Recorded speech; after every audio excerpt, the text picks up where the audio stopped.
जय हिंद। अध्याय 11 तैयारी के जरिए बहाव। शब्दकोश में उन लैटिन शब्दों पर ध्यान दीजिए जिनमें फ्लू का प्रयोग होता है। ऐसे शब्द सांकेतिक भाव प्रदर्शित करते हैं। पहले पहल आसान और आम इस्तेमाल में लिए जाने वाले शब्दों में प्रवाह महसूस होता है। भाषण के दौरान शब्दों का प्रवाह तेज करना आसान नहीं होता।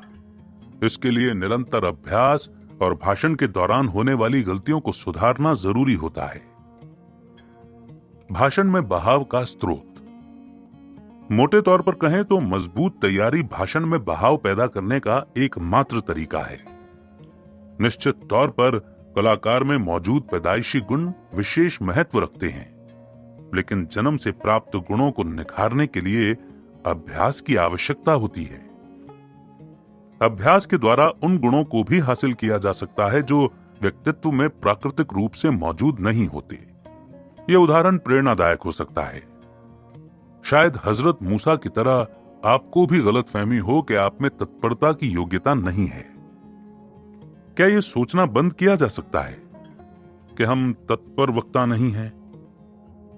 किसी कार्य के लिए तत्परता का मतलब है बेहतर तैयारी से सुसज्जित होना, और वे लोग सदा तैयार रहते हैं जो कार्य को अंजाम देने के लिए बेहतर तैयारी करते हैं। उंगलियों को फुर्ती से चलाने का अभ्यास ताबड़तोड़ गोलियां चलाने में सक्षम बंदूक से ज्यादा महत्वपूर्ण होता है। भाषा में बहाव की कला दो महत्वपूर्ण अवस्थाओं के सीधे अनुपात में होती है।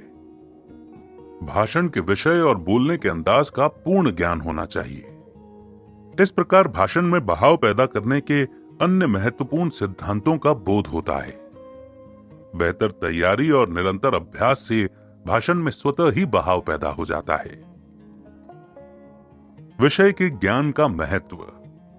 आकर्षक प्रस्तुतिकरण में अभ्यास की भूमिका के साथ कुछ और महत्वपूर्ण पहलू भी होते हैं। विचारों को क्रमबद्ध तरीके से पेश करना, शब्दों का सटीक चयन, सहज व्याख्यान, सही समय पर विराम, आत्मचेतना और कुछ अन्य विशेषताओं का वर्णन इस अध्याय में नहीं तो पुस्तक में कहीं न कहीं जरूर किया जाएगा।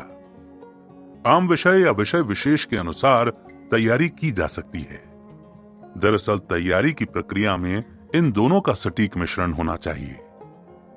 अध्ययन की ओर निरंतर झुकाव, भावोत्तेजक विचारों का गहन आकलन और जीवन के संघर्षों से जूझने का साहस निपुणता हासिल करने के महत्वपूर्ण माध्यम हैं। सुसंग्रहित दिमाग, व्यापक अनुभव और संवेदनशीलता रखने वाला व्यक्ति किताबों के मुकाबले इन गुणों से ज्यादा सीखता है। विषय से संबंधित उचित जानकारी, वातावरण से हासिल किए गए गहन अनुभव और अच्छी संगति से मिले महत्वपूर्ण सुझाव जैसे गुणों के मिश्रण को उत्तम तैयारी माना जाता है। अच्छी संगति एवं उत्तम विचारों से आदर्श सोच विकसित होती है। मित्रों के बीच निपुण भाषा शैली प्रस्तुत करने वाला व्यक्ति ही आदर्श वक्ता बन सकता है। अतः विचारों को सटीक शब्दों के माध्यम से व्यक्त करें। वक्ता भी अपने भाषण से उतना ही सीखता है जितना दर्शक। कभी कभी बोलने से पहले वक्ता विषय की कम जानकारी होने की धारणा बना लेता है। ऐसे में याद रखें कि एक विचार दूसरे विचार को जन्म देता है। ये जानकर हैरानी होगी कि वक्ता जितना प्रस्तुत करता है, दर्शक उससे ज्यादा की उम्मीद रखते हैं। दोस्ताना वार्तालाप के जरिए मानसिकता और व्याख्यान में बहाव विकसित होता है। लॉन्गफेलो ने कहा है, किसी ज्ञानी व्यक्ति के साथ की गई एक चर्चा 10 साल तक हासिल किए गए किताबी ज्ञान से ज्यादा कारगर सिद्ध होती है। और होम्स ने बड़े मनमौजी ढंग से घोषणा की है कि आधे समय तो वो केवल विचाराधीन मुद्दों पर ही बोलता रहा है, लेकिन भाषण के मंच पर यह तरीका नहीं अपनाया जा सकता। दरअसल संग्रह के माध्यम से प्राप्त संपन्नता का उपयोग एक महान भाषण की तैयारी के लिए करना चाहिए। निसंदेह ये एक महान विचार है और इस विचार को विस्तार से प्रस्तुत करने के लिए एक अलग अध्याय की जरूरत पड़ेगी। अभ्यास। जानकारी को संगठित कर उसे निश्चित रूप देने को संपूर्ण तैयारी नहीं मानना चाहिए। अभ्यास के बिना तैयारी संपूर्ण नहीं हो सकती। अर्थात जानकारी के अनुसार भाषण का अभ्यास करना बेहद आवश्यक होता है। इस सिद्धांत के आधार पर की गई तैयारी और अभ्यास का असर निश्चित समय के बाद ही महसूस होता है। लिहाजा शुरुआती विफलता से न तो घबराएं और न ही निराशा को हावी होने दें। शुरुआत में इस पद्धति को अपनाने से होने वाले प्रभाव को नजरअंदाज करें और भविष्य में सकारात्मक परिणाम की कल्पना करें। मंच पर पहुंचने के बाद केवल विषय के बारे में सोचें। दर्शकों और वक्ता के बीच एक दूसरे के भाव को समझने की असीम शक्ति होती है। वक्ता द्वारा संकेतों के माध्यम से प्रस्तुत किए गए विचारों को दर्शक आसानी से समझ लेते हैं। आपसे बार बार अनुरोध किया जा रहा है कि भाषण देते समय केवल विषय पर ध्यान केंद्रित रखें। ये सलाह थोड़े में बहुत समझी जानी चाहिए। भाषण से संबंधित अन्य महत्वपूर्ण पहलुओं को भूलने की सलाह कतई नहीं दी जा रही। बस ये कहा जा रहा है कि उनके बारे में बेवजह न सोचें। एकाग्रता केवल संदेश के महत्व पर होनी चाहिए। हालांकि अवचेतन में तकनीकी पहलुओं पर विचार का भटकाव होता रहता है, लेकिन इससे भाषण पर प्रभाव नहीं पड़ता। दरअसल एक निपुण वक्ता समय के साथ इस कला में अभ्यस्त होता जाता है। चेतना और अवचेतना के बीच सहज तालमेल स्थापित करना बहुत आवश्यक होता है। जिस तरह सांस लिए बिना नहीं जिया जा सकता, उसी प्रकार इस सिद्धांत को भी नजरअंदाज नहीं किया जा सकता। मंच पर हाव भाव, स्वर और सुर बदलने की कला उतनी ही निपुण होनी चाहिए जितना वास्तविक हाव भाव, स्वर और सुर बदलने का अंदाज होता है।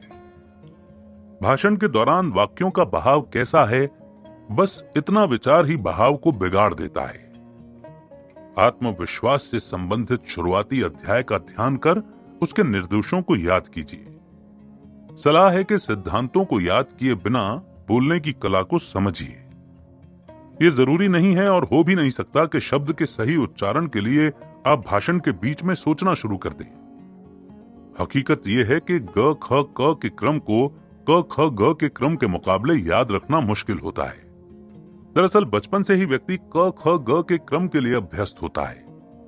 भाषण कला में निपुण होने के लिए शब्दों का सही उच्चारण दिनचर्या के कामकाजों जैसा आसान होना चाहिए।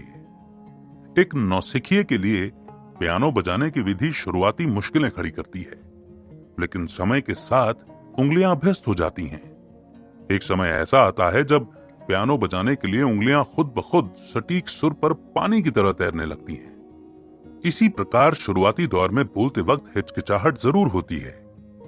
एक नए तैराक की तरह भय का भी आभास होगा, लेकिन निरंतर डटे रहने से सफलता जरूर मिलती है।